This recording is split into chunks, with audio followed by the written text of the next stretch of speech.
आज हम आपके साथ चंद्रमा की कहानी साझा करने वाले हैं। कहते हैं ना कि अति किसी भी चीज की अच्छी नहीं होती। बस वैसा ही कुछ चंद्रदेव के साथ हुआ। कहने को तो चंद्रमा एक देवता है जो पृथ्वी को शीतलता प्रदान करते हैं, लेकिन उनके द्वारा भी कुछ ऐसी गलती हुई जिसका भुगतान उनको आज तक करना पड़ रहा है।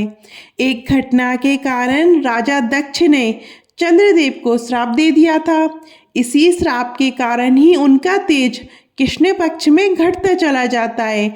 आज हम आपके साथ इसी घटना को रखेंगे।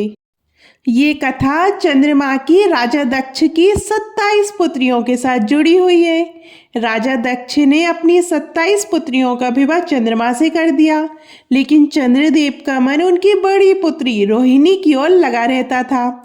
ऐसे में चंद्रमा की अन्य पत्नियां उनसे निराश रहने लगी थी। अब चंद्रमा की पत्नियां कौन थी और उनका चंद्रदेव को मिले श्राप से क्या संबंध है, आइए इसका पता लगाया जाए। राजा दक्ष वही हैं जिनकी एक पुत्री का नाम सती था। सती को महादेव की पत्नी होने का गौरव प्राप्त हुआ था, लेकिन अपने पिता के द्वारा शिव का अपमान करने पर उन्होंने आत्मदाह कर लिया था। उन्हीं राजा दक्ष की 27 पुत्रियों का विवाह चंद्रमा के साथ हुआ था। इसकी शुरुआत राजा दक्ष की सबसे बड़ी पुत्री रोहिणी के साथ हुई थी। हुआ यूं कि एक दिन चंद्रदेव विचरण के लिए निकले थे, तब उनकी नज़र राजा दक्ष की बड़ी पुत्री रोहिणी पर पड़ी। उनको देखते ही चंद्रमा का मन रोहिणी पर आसक्त हो गया। रोहिणी राजा दक्ष की सबसे सुंदर पुत्रियों में से एक थी। दूसरी ओर चंद्रमा के तेज व सुंदरता को देखकर वहां खड़ी राजा दक्ष की 27 पुत्रियों का मन भी उन पर आ गया था। चंद्रदेव भी सुंदरता में किसी से कम नहीं थे, जिस कारण उन्हें देखकर भी हर कोई मोहित हो जाता था। जब चंद्रदेव को पता चला कि रोहिणी व उसकी अन्य बहनें भी उनसे प्रेम में आसक्त हैं, तो वे बिना देरी किए राजा दक्ष के पास गए। उन्होंने राजा दक्ष की 27 पुत्रियों से विवाह का प्रस्ताव उनके सामने रख दिया। राजा दक्ष ये देखकर आश्चर्यचकित रह गए, लेकिन जब उन्हें अपनी पुत्रियों की इच्छा का भी पता चला तो उन्होंने उन्हें बहुत समझाया। दक्ष के समझाने के बाद भी जब उनकी पुत्रियों ने चंद्रमा से ही विवाह करवाने को कहा तो दक्ष ने भी हामी भर दी। इसके बाद चंद्रदेव का राजा दक्ष की 27 पुत्रियों के साथ विवाह संस्कार करवा दिया गया। उसके बाद सभी 27 पुत्रियां चंद्रदेव के साथ चंद्रलोक के लिए चली गईं।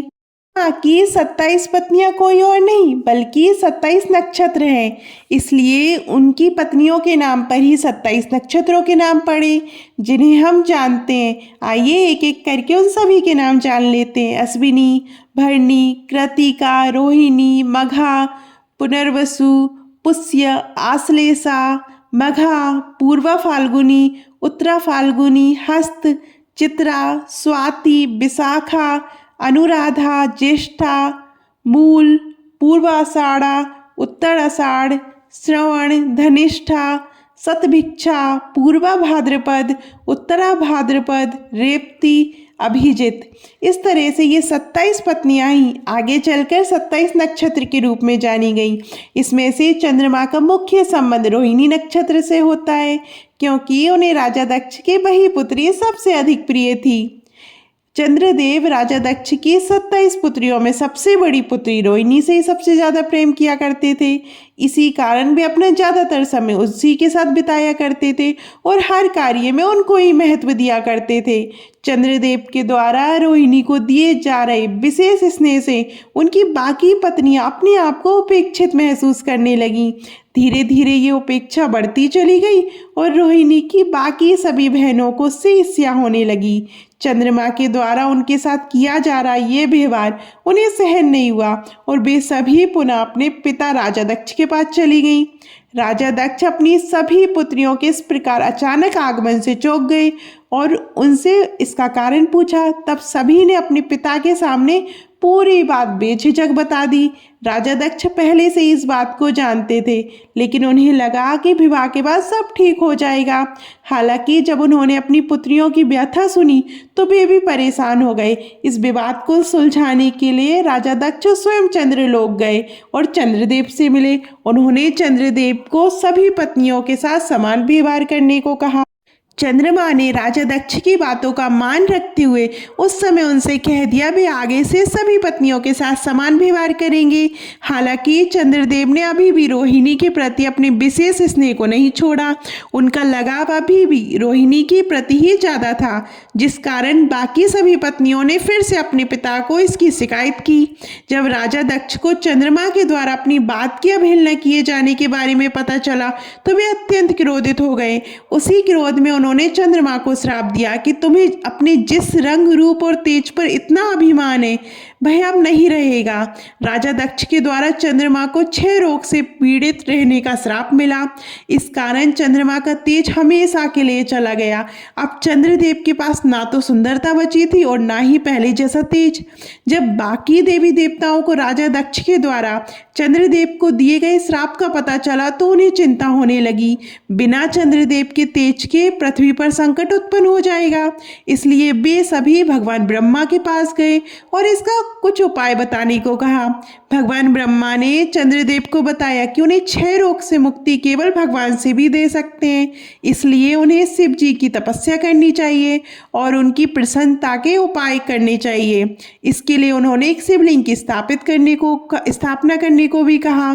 मान्यता है कि 12 ज्योतिर्लिंग में सर्वप्रथम ज्योतिर्लिंग सोमनाथ की स्थापना चंद्रदेव के द्वारा की गई थी। भगवान शिव को प्रसन्न करने के लिए ही उन्होंने ही गुजरात में सोमनाथ ज्योतिर्लिंग की स्थापना की थी। इसके साथ ही उत्तराखंड के रुद्रप्रयाग में चंद्रशिला पहाड़ी पर भी चंद्रदेव ने शिव की तपस्या की थी, इसलिए ही उसका नाम चंद्रशिला पड़ा। उन्होंने कई वर्षों तक भगवान शिव की कठोर तपस्या की। इस दौरान उनका तेज कम होता गया और महत्व भी। वे क्षय रोग से पीड़ित थे, लेकिन उन्होंने शिव भक्ति नहीं छोड़ी। चंद्रमा की भक्ति व पश्चाताप देखकर भोलेनाथ प्रसन्न हो गए। उन्होंने चंद्रमा को दर्शन दिए। उन्होंने चंद्रमा से कहा कि चूंकि वे राजा दक्ष के द्वारा दिए गए श्राप को पूर्णतः विफल तो नहीं कर सकते, लेकिन वे इसके प्रभाव को अवश्य ही कम कर सकते हैं। इसलिए उन्होंने चंद्रमा के तेज को 15 दिन घटने और 15 दिन बढ़ने का आशीर्वाद दिया और क्षय रोग के प्रभाव से मुक्ति दिलाई। यही कारण है कि आज तक कृष्ण पक्ष में चंद्रमा का तेज लगातार 15 दिनों तक घटता जाता है और अमावस्या को ये तेज पूर्णतया समाप्त हो जाता है। फिर शुक्ल पक्ष में ये तेज 15 दिनों तक बढ़ता जाता है और पूर्णिमा के दिन अपने शिखर पर होता है। इसके साथ ही भगवान शिव ने चंद्रमा को अपनी जटाओं में धारण कर उनके मान सम्मान में वृद्धि की। उसके बाद से ही भगवान शिव हमेशा अपनी जटाओं में माँ गंगा के साथ साथ चंद्रदेव को भी धारण किए रहते हैं। इस तरह से आज आपने चंद्रमा की कहानी जान ली है, जो राजा दक्ष और उनकी पुत्रियों से जुड़ी हुई है। एक तरह से ये कहानी चंद्रदेव और रोहिणी की प्रेम कहानी भी कही जा सकती है। साथ ही हमें चंद्रमा का 27 नक्षत्रों से संबंध भी पता चल गया है। तो आपको ये कहानी, ये कथा कैसी लगी कमेंट में जरूर बताइएगा। और अभी तक आपने हमारे चैनल परंपरा और प्रतीक्षा को सब्सक्राइब नहीं किया है, फॉलो नहीं किया है तो कीजिएगा। धन्यवाद।